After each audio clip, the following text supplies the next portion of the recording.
जो ये कहते हैं कि हमें काल काल को अपनी कमाई देनी पड़ेगी, ऐसा देना पड़ेगा, वैसा देना पड़ेगा। ऐसा बिल्कुल नहीं है मेरे भाई।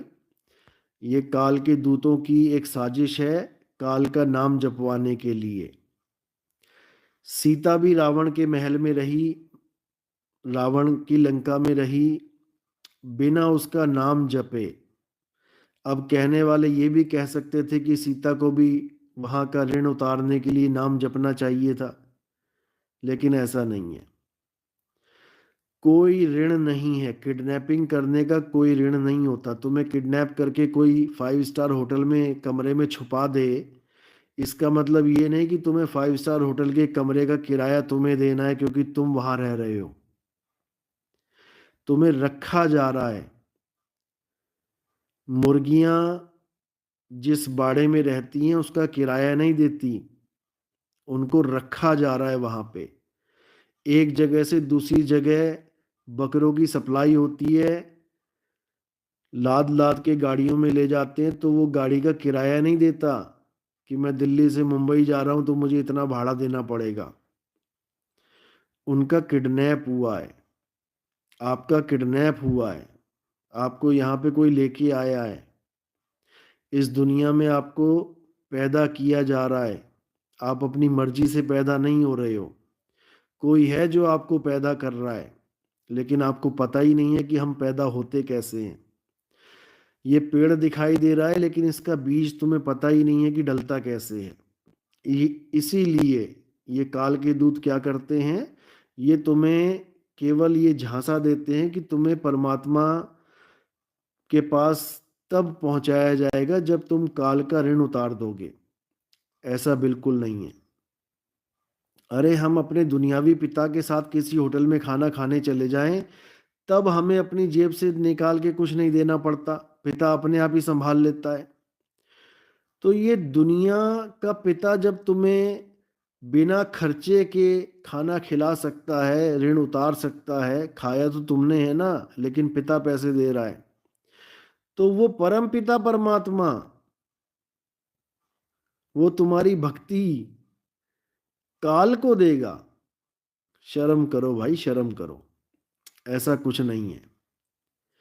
और ये भी झांसा दिया जाता है कि दुनिया में जितनी भी सुख सुविधाएं हैं, इसको पाने के लिए काल का नाम जपना पड़ेगा। ये भी भ्रम है, इसको भी दिमाग से निकाल दो। साहिब ने कभी नहीं कहा कि काल से कुछ मांगो। साहिब कहते हैं, वाणी में आपने सुना होगा कि साहिब इतना दीजिए, यानी अरदास कहाँ लग रही है, साहिब से। साहिब इतना दीजिए जामे कुटुम सुमाए, और मैं भी भूखा ना रहूं साधु भूखा ना जाए। काल इतना दीजिए नहीं बोला गया है कि काल हमें इतना दीजिए हमारे बच्चे पल जाएं। काल से मांगोगे तो देना ही पड़ेगा ना। जिससे मांगोगे उसके कर्जदार बनोगे, काल से मांगो ही मत। कर्जदार कैसे बन जाओगे भाई। तो इन काल के दूतों ने खुद तो काल से मांग मांग के अपना ऋण चढ़ा लिया है, क्योंकि इन्होंने बहुत सुविधाएं मांगी। हमारे बड़े बड़े आश्रम बन जाएं, हमारा बड़ा बड़ा नाम हो जाए, हमें बहुत सुख सुविधाएं मिल जाएं, बड़ी बड़ी गाड़ियां मिल जाएं, यही सपना है इनका। गुरुवाई करने का यही सपना है इनका। तो काल से मांगोगे दुनियादारी की चीजें, तो काल ने भी बोला ठीक है दे देंगे भाई तुझे, लेकिन हमारा नाम जपवा। अब लगे हुए नाम जपवाने में काल का। तो काल का नाम जपने की जरूरत नहीं है मेरे भाई। यहां तक कि गीता में आप पढ़ोगे तो उसमें लिखा है कि अगर आप केवल एक ओम नाम जपते हो, ओम, तो आपको ब्रह्मलोक की प्राप्ति हो जाएगी। आपको देवी देवताओं के नाम जपने की जरूरत नहीं पड़ेगी।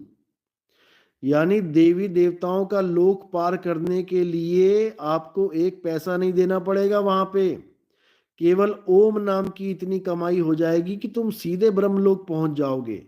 तो मेरे भाई, जब काल की इतनी पावर है कि बिना देवी देवताओं का नाम जपे सीधे तुम्हें अपने घर तक पहुंचा रहा है, तो सोचो परमात्मा की कितनी पावर है। बिना काल का नाम जपवाए, बिना अक्षर पुरुष का नाम जपवाए, बिना देवी देवताओं का नाम जपवाए वो यहां से लेके जा सकता है, लेकिन वो समर्थ हो तब। हमारे वाला तो है, तुम्हारे वाला शायद ना हो। हमारे वाला तो समर्थ इतना है कि वो कहता है तू विश्वास कर बस, फिर देख मैं क्या करता हूं। लेकिन तुम्हारे वाले जो गुरु ऐसे मिल गए हैं जो काल तो छोड़ो, देवी देवताओं के भी नाम जपवा रहे हैं कि उनका भी ऋण देना पड़ेगा, बताओ। गीता कह रही है ओम नाम जप लोगे तो देवी देवताओं की हिम्मत नहीं कि तुम्हें कहीं रोक सके, केवल मेरा नाम जप लोगे तो मेरे लोक में पहुंच जाओगे। लेकिन तुम्हें परमात्मा पे भरोसा नहीं है, अब करें तो करें क्या। दिक्कत यही है। तो साहिब कह रहे हैं कि सार शब्द आए जही विधि हाथा, और तेही विधि काल नवावे माथा। समझो, ऋण नहीं देना है, वो माथा नवा देगा तुम्हारे आगे।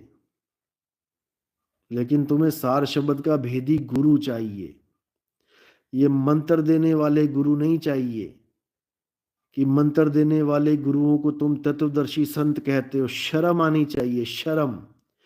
मंत्र देने वाले गुरु को जपी कहते हैं, जपी, क्योंकि नाम जपवा रहा है वो तुम्हें। और तपस्या कराने वाले गुरु को तपी कहते हैं, तपी। समझ लो, समझ लो। इन जपियों के चक्कर में नहीं पढ़ना है। ठीक है, जब तक पढ़ लिए ठीक है, कोई बात नहीं, छोटी क्लास है, करनी जरूरी है। लेकिन अब आगे एडमिशन लेना है, अब आगे बढ़ना है। समझ लो। तो भरमाने वालों में बहुत से लोग हैं, कोई कमी नहीं है यहां पे।